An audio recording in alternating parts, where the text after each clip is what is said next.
Mom, Goku and Beerus are fighting again! It's the Battle of Gods arc anime style on Dragon Ball Dissection. Welcome back to the 13th annual Dragon Ball Dissection December, the month-long marathon of new Dragon Ball Dissection videos. From your perspective, it's the 31st, the end of the month. From my perspective, I am completely exhausted, haven't seen the sun in days, and as I'm writing this video is the last hurdle I have to clear before I can celebrate my Christmas, so let's just get to it already! The fight between Goku and Beerus has mainly consisted of testing the waters up to this point. Now it starts ramping up. It's the typical structure we get in Dragon Ball. Here though, we're taking a relatively brief movie fight and expanding it out to more than 4 episodes. I think it does a decent job. By episode 12, though, the show really goes hog wild when it comes to inserting sequences to keep the fight going. I think the one most people remember, or at least I always remember, is the idea that Goku's and Beerus' punches are so powerful they send out shockwaves that threaten to render the entire universe asunder. In fact, it looks like they managed to destroy one celestial body. I hope nobody was on it, or this lighthearted reunion movie adaptation has a population-decimating body count. Kinda kills the mood. Maybe it's just the moon. That thing gets blown up every week. I've definitely encountered people wondering why Goku's future fights aren't constantly shredding solar systems to pieces. And to that I say, well, how can anybody view a tournament match after Kuririn and Jackie Chun demonstrate in vivid detail that they can move faster than the human eye? Because the story demands it. And yeah, I get that that's not very satisfying. I have even said that the scale of fights in Dragon Ball has long moved past the point where we can reasonably be expected to conceptualize them. But if it helps, the show establishes that Goku eventually learns to match Beerus' hits so that the shockwaves cancel out. I mean, that's an answer. Is it enough to accept Goku can do that with any future opponent, even ones he hasn't met? I don't know. Frankly, I'd rather not have to think about the implications of this episode. Yeah, I admit it. But it is what we have. And for reference, the manga version briefly brings this up too, but in a very limited capacity. It's basically one of those generic observer impact statements that makes the fight sound cool. Oh, they're fighting so hard the shockwaves could destroy the universe! And then that's it. Leaning a bit more towards the whimsical side of random powers and the people who use them, Goku and Beerus can turn their ki into color-coded dragons. Yeah, that's a thing. Sure, the Dragon Fist has existed in animated Dragon Ball since the mid-90s, although I've never been sure how literally I'm supposed to take that manifestation. I also don't know if its existence applies to this continuity. But here, they just have dragons, and those dragons fly about menacingly and roar at each other. And they don't really do anything. It just happens for a moment, why not?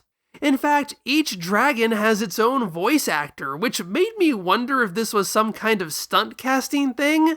You know, Battle of Gods created a random police officer to be voiced by judoka Matsumoto Kaori, so my thought was that maybe a couple of celebrities wanted to be in Dragon Ball, and the staff, already worn down after episode 5, just went, I don't know, let's just throw in some dragons or something and let them growl.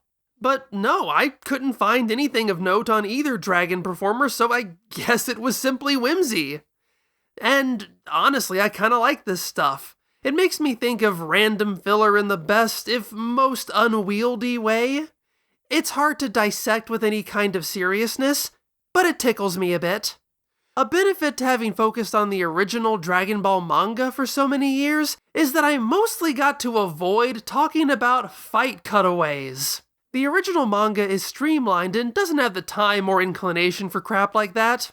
I don't have anything against them, at least not in theory. Of course, they can be used to waste time to have characters restate the obvious, but they can help break up the longer fight bits with some levity or character development. I enjoy that. However, given their often frivolous nature, it makes it hard to talk about them in any substantial way. But we're in anime country now, and that means whether or not they have substance, they are substantial. Some cutaways are cute. I enjoy Whis commenting on how Vegeta must be straining his neck to look up at the fight. I also like how the first time we see Whis be at all assertive is when Piccolo grabs his arm and won't let go. As usual though, it's Mr. Satan who steals the show. When a lot of the characters go out in some kind of flying orb to watch the fight, only for it to be knocked out of the sky, Whis stops it from landing on Mr. Satan. And everybody else, but mostly Mr. Satan. Satan begs and then tries to bribe Whis to save the world and his pregnant daughter by drawing him an all-you-can-eat coupon because that's a thing you can do, I guess. And the best part is that it seems to actually tempt Whis. Whis claims there's nothing he could do to stop the destruction of the world, but we've all already seen Resurrection F, so we know that's not true. When it looks like the end is coming, he stands in front of Videl to shield her, and when the end doesn't come, he assumes his power of love caused a miracle. It's good stuff. Also, Mr. Satan has a gold cell phone with his name on it that he uses to lie to his staff and reporters about all this end-of-the-world stuff. It's fun. Many of the cutaways, however, are to the two Kaioshin, and these are probably the most boring. It's clear that they're here because they're the characters who actually know something about this god of destruction, what he is, and what he can do. Granted, I feel Kaio could have handled this role just as well, or at least he could have had those unfortunate casting issues not occurred. Now that I think about it, what's odd about this, why it feels so out of place, is that the Kaioshin have no role in this story and almost never interact with anyone else. They alert Kaio to the approach of Beerus early on, and that's it. Dragon Ball has featured lots of fighting bystanders, from tournament spectators to active mentors to earlier fighters who have tagged out. I'm struggling to think of another example where the main commentators are characters who don't take a role in the story at all, and whose voyeurism is not even known to the main participants. That's where I have to give an edge to the manga. There are far fewer cutaways to them there, obviously, but that limited time is used to do more with them. In this version, we may as well be cutting away to a YouTube reaction video every few minutes. Finally, I want to talk about a particular line that's been stuck in my head ever since the movie came out. In the movie, Goku says it to Beerus during the fight. In this version, he only mentions it to his sons after the fight is over. And that's that he's disappointed that Super Saiyan God was not a power he achieved on his own. I probably got into a lot of debates over this at the time. I've heard the argument that this is finally Toriyama Goku again after years of Toei making him the hero. It's always rubbed me the wrong way though. I don't deny that Goku is competitive or that he wants to improve himself, but it's like, why bring this up now? We certainly never saw Goku complain that he only managed to defeat Majin Buu by using a technique that's powered by everybody and everything that's not him. Nor did he claim it was fighting dirty when he was only able to launch said technique due to the assistance of a magical wish-granting dragon. Maybe you'd argue that the Genki Dama is a technique rather than a power-up, but in that case, let me introduce you to the guy who was willing to drink magical power-up water twice. If it ever really bothered me before, and I don't really feel like checking old forum posts right now, it doesn't really now. I don't think it's worth quibbling over whether this or some other thing counts as something Goku wouldn't accept. In both tellings where it comes up, he doesn't even bring up the complaint himself, but only addresses it when he's directly asked, by Beerus or by Goten. Plus, it's moot because, well, he still did it. Had Goku hesitated to get in the circle, sputtering this nonsense like someone asked him to actually do something about Dr. Gero, then I'd be annoyed. Besides, I do feel this line serves as a setup, although the Super version moving it to after the fight rather demonstrates it was hardly necessary. At least I can say the concept it alludes to is what makes the fight interesting to me. The fight gets a little repetitive with its shockwave punches and the multiple times Goku falls out of the sky. However, in both the movie and this version, but not the manga, Goku eventually loses the Super Saiyan God power without even realizing it. Yet he's still able to go toe-to-toe with Beerus. Beerus eventually claims that Goku absorbed the power into himself. Whether or not Goku would consider this as earning it on his own, I'm not sure, but I really like that idea that through experiencing it, he has made the form his own. However, given that, I'm still not sure why this exists. Oh yeah, to sell toys. But I particularly like how that idea manifests in this line in the Super version just before Beerus wins and he tells Goku he's at his limit. When Goku rallies, he says that just because Beerus is a god, that doesn't give him the right to tell other people what their limits are. I may have conflicting opinions about that other Goku line, but I love this one. Goku continuing to fight without the transformation and then defining his own limits? That is definitely Goku, and it's what makes this fight feel so satisfying to me. That and how Beerus tries to finish the fight by once again flicking Goku in the head, only to get really mad when it doesn't finish Goku off because it was so cool! The battle ends with Vegeta catching Goku on the deck of the ship after he falls out of the sky. Because of this change, Goku and Beerus never get the chance to have their post-fight talk. Beerus doesn't tell Goku about the 12 universes, despite that being set up earlier in the story arc. He doesn't tell Goku that he's the second strongest person he's fought, and because of the change in location to a cruise ship, this version can't make use of Beerus' workaround to his promise to destroy the Earth, destroying a small piece of it, which I thought was a hilarious joke. Here, the fake-out is that right before Beerus can complete the action, he falls asleep. Or perhaps he pretends to. It's fine, but I prefer the way the movie does it. With the world safe for now, Goku reminds Vegeta that he had called dibs on becoming the next Super Saiyan God. However, having seen Goku lose, Vegeta retorts that he doesn't want a transformation that will make him only second best. And you know what? I agree with him. He's done a great job remaining second best all on his own. The Battle of Gods arc is much more enjoyable than I remember it being.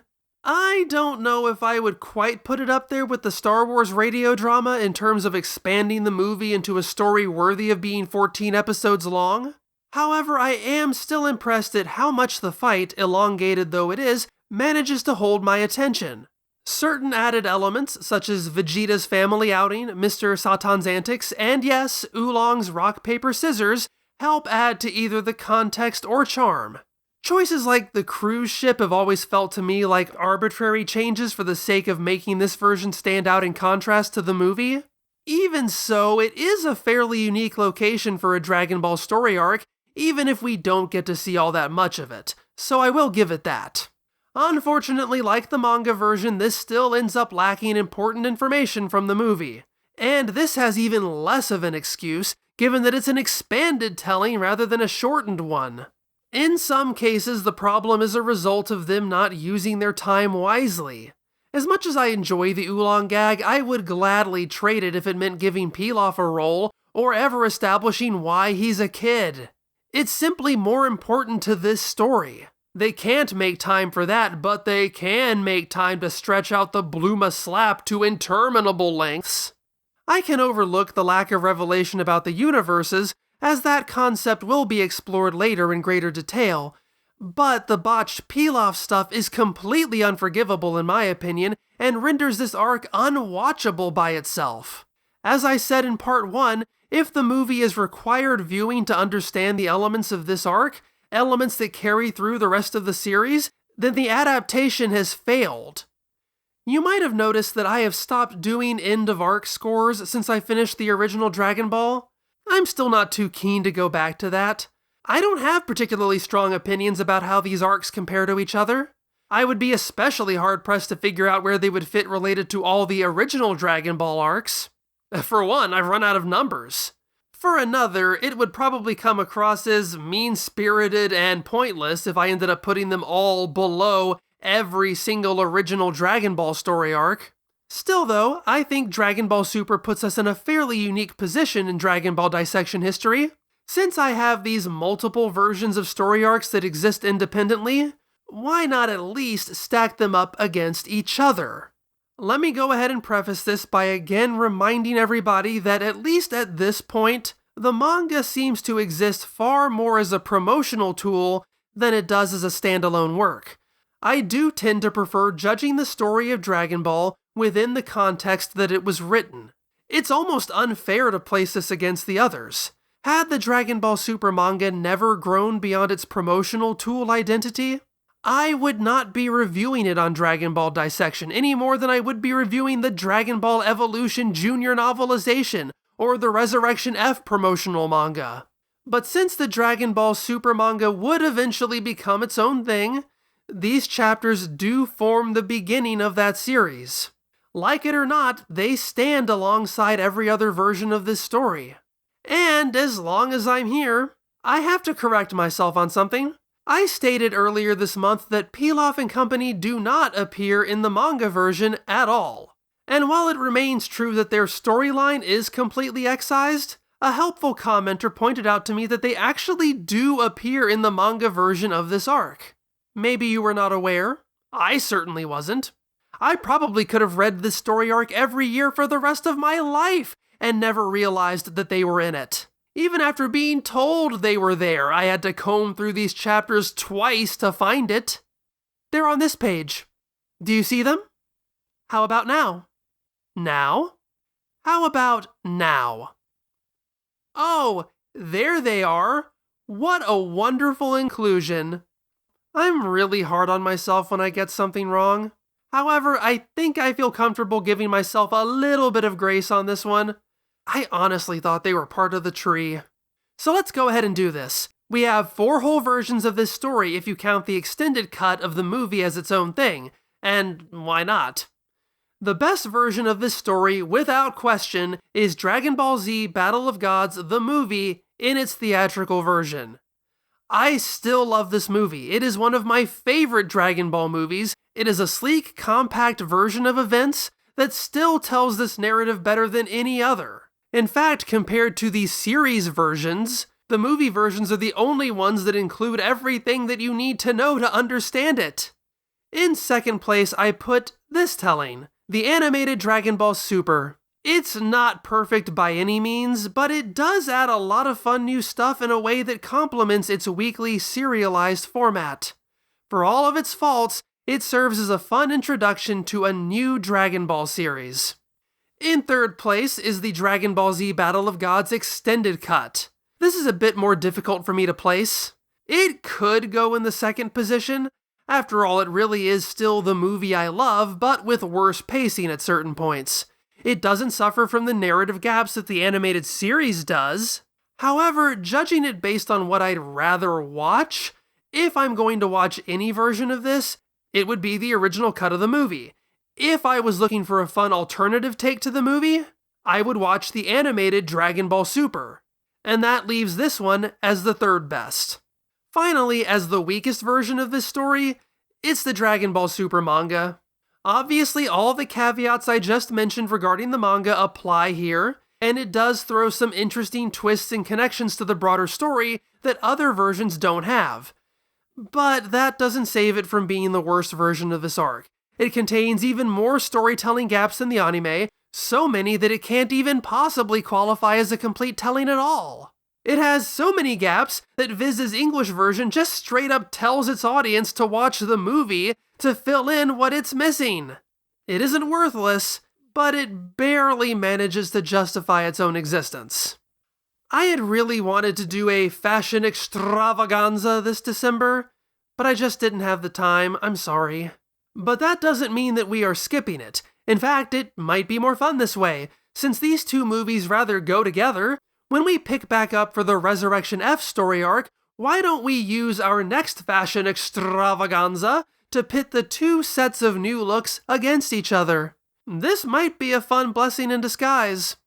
Thank you so much for joining me for another year of Dragon Ball Dissection December. I can't believe I have done this for 13 years in a row. This year has been wild. I have had a lot of fun exploring elements of the Dragon Ball franchise that I really hadn't explored before, stories that were off the beaten track. I was hoping that unique window into things a lot of other YouTubers probably hadn't reviewed might bring in a lot of people. Unfortunately, less well-known and less popular things don't bring in the numbers as well, it turns out. And that was after a couple of years of GT bringing in less interest too. This ended up being a rather lean year for me, to the point that I was beginning to worry I wouldn't be able to do this anymore. That made it all the more exciting when, starting with Resurrection F and continuing through into Dragon Ball Dissection December, things picked up in a big way. I don't know if that's going to hold out. I don't even know if it's held out to this point, given that as I'm writing this, I still haven't seen how most of the DBD December videos have performed. 2025 has not been a good year by almost any metric, but I'm very grateful to all of you for ensuring that mine went out with a bang. I don't know if I say it enough, but it still amazes me that I am able to do what I do. Getting to make videos for a living is something I consider a joy and a privilege, even though it can be less consistent income than a more traditional form of employment. I'm grateful for your support, and I'm always humbled by the comments I get every year from people telling me that this is something that they look forward to every year. It makes me so glad that I'm able to do that for you. Thanks so much for watching. Thanks to Konzenshu for providing the resources I needed to get educated enough to make these videos. Thank you so much to my patrons. Thank you so much to my viewers. Thank you to everybody who leaves comments. Follow me on Blue Sky. Please give me a little bit of time to prep for the next story arc. I'll try not to leave you hanging as I rest for the holidays. I will see you next time.